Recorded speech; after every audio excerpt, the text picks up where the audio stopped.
In this video, I am going to give you the idea of different type of programming paradigms.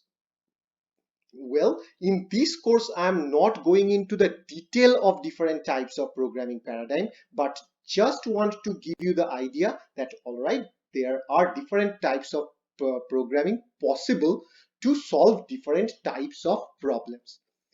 Now, as I mentioned earlier in the course also, that a programming language is have been developed not only to solve the mathematical problems, but to write down the real world software also.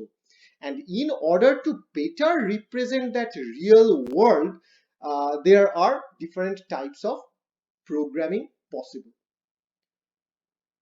So mostly you can divide all the available programs into 4 different categories. The first one is procedural programming. The examples include Fortran, C, etc.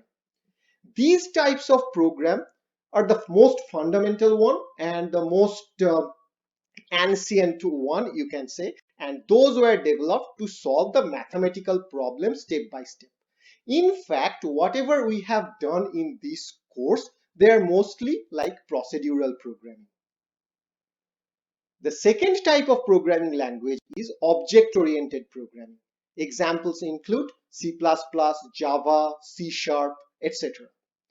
This type of program or this type of programming language have been developed to write better software that can represent the real world object much better than a procedural programming language. Now, in the next level of course, you will learn about the object-oriented concept. But I am not going into the detail of object-oriented programming in this course at all. The third type of programming is scripting type of programming. The scripting type of programming, the examples include shell scripting, Perl scripting, etc.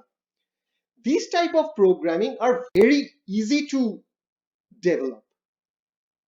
This scripting type of program gives you varieties of command. Now, whenever you will write some kind of command, these commands internally will call some library, some other big programs internally and do the job for you. Sometimes it is just like kind of an automation kind of things you can visualize in that way. Just you have to write a very small number of commands, and by writing very small amount of command, you can solve lots of big tasks. So that's the major benefit of scripting. Less code, do more work. And the final one is hybrid programming, or you can say it a prototype oriented programming languages.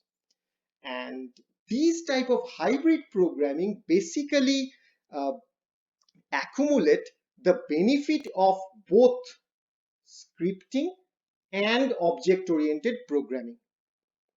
The examples include Python and JavaScript. These languages have a huge libraries which can be called just by writing a small amount of code or just by writing a small set of some commands. So just like scripting, by writing a small amount of code, you can do a lots of works.